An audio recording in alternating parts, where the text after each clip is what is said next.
Hello viewers, SB tech Bangla সকলকে স্বাগতম। আজকে আমরা দেখব কিভাবে বেসরকারি স্কুল, কলেজ এবং মাদ্রাসায় ম্যানেজিং কমিটির আবেদন করতে হয়। ইতিমধ্যেই অধিদপ্তর একটি চিঠি দিয়েছে অ্যাডহক কমিটি গঠনের জন্য। অ্যাডহক কমিটি গঠন করার পরে অনলাইনে কিভাবে আবেদন করতে হবে সেটার একটা ভিডিও আমি দিয়েছি। তারপরে অ্যাডহক কমিটির গঠনের পরে ম্যানেজিং কমিটি গঠন করতে হবে। আর ম্যানেজিং কমিটি গঠনের পরে অনলাইনে আবেদন করতে হবে অনুমোদনের জন্য। তো সেই ম্যানেজিং কমিটি অনুমোদনের আবেদনটা কিভাবে করতে হবে সেটা আজকে আমরা দেখব। প্রথমে একটি ব্রাউজার ওপেন করে নিতে হবে। আমি গুগল ক্রোম ব্রাউজারটি ওপেন করে নিলাম। সার্চ বারে আমি লিখব যার যা বোর্ড আছে সেই বোর্ড সার্চ করতে হবে। আমি ময়মনসিংহ বোর্ডই সার্চ করলাম। আমি আবার এখানে ক্লিক করব।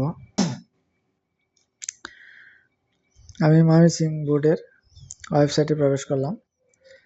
এখন আমি স্ক্রল করে একটু নিচে যাব।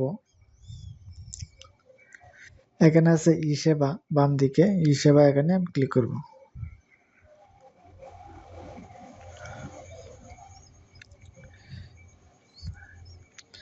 এরকম একটা পেজ ওপেন হবে। এখানে আছে অনলাইন আবেদন ফর্ম, এখানে আছে শাখা। বিদ্যালয় শাখা হলে বিদ্যালয় শাখা সিলেক্ট করতে হবে, কলেজ শাখা হলে কলেজ শাখা। আমি বিদ্যালয় শাখা সিলেক্ট করে দিলাম। আবেদনের বিষয়, এখানে আবেদনটা কি বিষয়ে সেটা দিতে হবে। যেখানে আছে ম্যানেজিং কমিটি অনুমোদনের আবেদন 7 ও 8 ধারা অনুযায়ী, এটা এখানে আমি ক্লিক করব। এখন এখানে চাচ্ছে EIN নাম্বার এবং পাসওয়ার্ড। বিদ্যালয়ের EIN নাম্বার এবং পাসওয়ার্ড দিয়ে নেক্সটে ক্লিক করতে হবে। তার আগে বলে রাখি, আবেদনটা শেষ করার পরে, টাকা জমা দেওয়ার পরে আবেদনের প্রক্রিয়া কোন পর্যায়ে আছে সেটা জানা যাবে লাস্ট আপডেট এখানে ক্লিক করে। লাস্ট আপডেট ক্লিক করলে ইউজার আইডি এবং পাসওয়ার্ড চাইবে।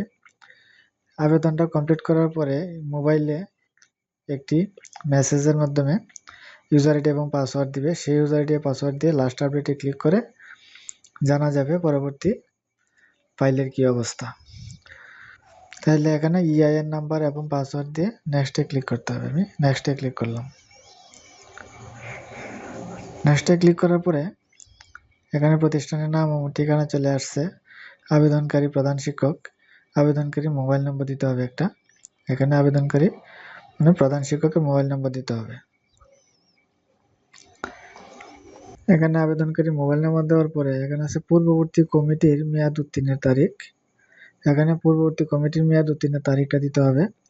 সকল ক্যাটাগরির সদস্য নির্বাচনের তারিখটা দিতে হবে, সদস্য নির্বাচনের তারিখটা। তারপরে সভাপতি নির্বাচনের তারিখ দিতে হবে। প্রথমে দিতে হবে সকল ক্যাটাগরির সদস্য নির্বাচনের তারিখটা, কত তারিখ সদস্য নির্বাচন করা হয়েছে। তারপরে সভাপতি নির্বাচনের তারিখটা দিতে হবে, প্রতিষ্ঠান স্থাপনের তারিখটা দিতে হবে। তারপরে এখানে আছে সভাপতির নাম দিতে হবে, যে ক্যাটাগরির সদস্য। যদি সমাজসেবক হয় সমাজসেবক, যদি শিক্ষানুরাগী হয় শিক্ষানুরাগী, যদি রাজনৈতিক ব্যক্তিবর্গ হয় রাজনৈতিক ব্যক্তিবর্গ এখানে লিখে দিতে হবে। তারপরে এখানে আছে সাধারণ শিক্ষক সদস্য 2 জন।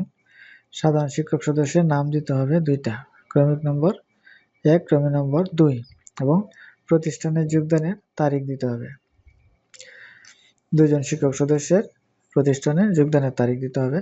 সংরক্ষিত মহিলা শিক্ষক সদস্য 1 জন লাগবে, এখানে নাম দিতে হবে, প্রতিষ্ঠানে যোগদানের তারিখ দিতে হবে। তারপরে স্ক্রল করে একটু নিচে যাব। এখানে আছে অভিভাবক সদস্য।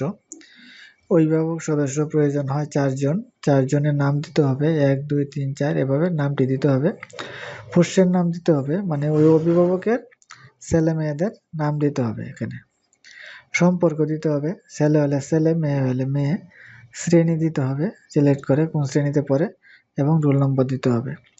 সেমভাবে 4 জনের ফিল আপ করতে হবে। তারপরে এখানে আছে সংরক্ষিত মহিলা অভিভাবক সদস্য।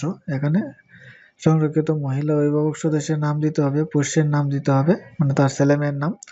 সম্পর্ক দিতে হবে, ছেলে না মেয়ে। শ্রেণী দিতে হবে, রোল নম্বর দিতে হবে। প্রতিষ্ঠাতা সদস্য যদি তাকে নাম দিতে হবে। সর্বমোট দানের বিবরণ দিতে হবে, প্রথম দানের তারিখ দিতে হবে। তারপরে দাতা সদস্য যদি থাকে নাম দিতে হবে, দানের বিবরণ দিতে হবে, দানের তারিখ দিতে হবে। প্রিজাইডিং অফিসার যদি থাকে প্রিজাইডিং অফিসারের নাম দিতে হবে, পদবি দিতে হবে, নিয়োগপত্র নম্বরটা দিতে হবে, তারিখ দিতে হবে। এ পর্যন্ত ফিল আপ করার পরে এখানে আছে অ্যাটাচমেন্ট আছে, কাগজ অ্যাটাচ করতে হবে। এখানে আছে প্রিজাইডিং অফিসারের নিয়োগপত্র, যে আগেই সবগুলো কাগজ স্ক্যান করে পিডিএফ, প্রত্যেকটা পিডিএফ করে আলাদা একটি ফোল্ডারে রাখতে হবে এবং এখানে ব্রাউজে ক্লিক করলেই কোন ফোল্ডারে আছে সেটা দেখিয়ে দিতে হবে। ফোল্ডারটা সিলেক্ট করে দিলে আপলোড হয়ে যাবে প্রত্যেকটা। প্রিজাইডিং অফিসারের নিয়োগপত্র প্রবিধানমালা অনুযায়ী প্রথম শ্রেণী কর্মকর্তা নিয়োগ করতে হবে আবশ্যক, এখানে দিতে হবে। নির্বাচনী তফসিল দিতে হবে, নির্বাচনের ফলাফল বিবরণী দিতে হবে, সভাপতি নির্বাচনের রেজুলেশন দিতে হবে, প্রতিষ্ঠাতা ও দাতা সদস্যের দানের প্রামাণ্য কাগজপত্র দিতে হবে, প্রস্তাবিত সভাপতি পূর্ণ পরিচিতি দিতে হবে, মামলা নেই মর্মে প্রামাণ্য কাগজপত্র দিতে হবে, পূর্ববর্তী কমিটি অনুমোদনের চিঠি দিতে হবে, সর্বশেষ স্বীকৃতি নবায়নপত্রের ফটোকপি দিতে হবে, অন্যান্য যদি থাকে কাগজ দিতে হবে। সবগুলো কাগজই ভালোভাবে অ্যাটাচমেন্ট হওয়ার পরে এখানে টিকমার্ক দিতে হবে। টিকমার্কটা দিয়ে আমি মনে প্রত্যয়ন করছি যে আবেদন বর্ণিত সকল তথ্য সঠিক আছে, কোনো ভুল বা অসম্পূর্ণ তথ্যের জন্য আবেদনটি বাতিল হলে বোর্ড কর্তৃপক্ষ দায়ী থাকবে না, যে সাবমিট করতে হবে। তো সাবমিট করার আগে সবগুলো ভালোভাবে দেখে নিতে হবে সবগুলো ঠিক আছে কিনা, সভাপতি, সাধারণ শিক্ষক সদস্য এবং অভিভাবক সদস্যদের নামগুলা সবগুলো ঠিক আছে কিনা দেখে তারপরে আপলোড, যেগুলো আপলোড করা হবে কাগজ সবগুলো ভালোভাবে চেক করতে হবে কোনো সমস্যা আছে কিনা। ডাউনলোড করে করে আপলোড করার পরে পাশে ডাউনলোডের অপশন থাকবে, ডাউনলোড করে করে দেখতে হবে কোনো কাগজ ভুল ঢোকানো হয়েছে কিনা ভালোভাবে চেক করে দেখতে হবে। সবগুলো ভালোভাবে চেক করে দেখে তারপরে এখানে সাবমিটে ক্লিক করতে হবে। সাবমিটে ক্লিক করার পরে প্রিন্টের অপশন আসবে, পুরো ফর্মটা প্রিন্ট করে রাখা যাবে। তারপরে পেমেন্টের অপশন আসবে, পেমেন্টে ক্লিক করে ব্যাংকে যদি টাকা জমা দিতে হয় তাহলে ব্যাংকের কাগজ এখানে প্রিন্ট করে ব্যাংকে নিয়ে টাকাটা জমা দিতে হবে। আর যদি বিকাশে দিতে হয় দেওয়া যায় তো বিকাশে দেওয়া যাবে, বিকাশে দিলে সাথে সাথে পেড দেখাবে, ব্যাংকে দিলে পরের দিন পেড দেখাবে ব্যাংকে টাকাটা জমা হলে। তো বিকাশে দেওয়াটাই সবচেয়ে ভালো, সাথে সাথে পেড দেখায়। বিকাশে যদি টাকা পেড করতে হয় তাহলে এখানে কাউন্টার একটা অপশন আছে, কাউন্টার অপশনে ক্লিক করে পরে মোবাইল ব্যাংকিং একটা অপশন আছে, সেই মোবাইল ব্যাংকিংয়ে ক্লিক করে বিকাশ নগদ যেটা দিয়ে সুবিধা হয় সেটাতেই টাকাটা পেমেন্ট করা যাবে। পেমেন্ট করার পরে আবার একটা শিট দিবে, পেমেন্ট শিট, যেটা প্রিন্ট করে রাখা যাবে। হ্যালো ভিউয়ার্স, আজকে ভিডিওটা ছিল এ পর্যন্তই। ম্যানেজিং কমিটির সবাই আবেদন করতে হবে, যেহেতু অ্যাডহক কমিটির আবেদন চলছে। অ্যাডহক কমিটি গঠন করার পরে ম্যানেজিং কমিটি গঠন করে অনলাইনে আবেদনটা করতে হবে, তাই আজকের এই ভিডিওটা করা। তা আমার চ্যানেলে নতুন না থাকলে চ্যানেলটা সাবস্ক্রাইব করে রাখবেন যাতে পরবর্তী ভিডিও আপলোডের সাথে নোটিফিকেশন পেয়ে যান। তো আজকের মতো এখানেই, ওকে, থ্যাংক ইউ, ধন্যবাদ।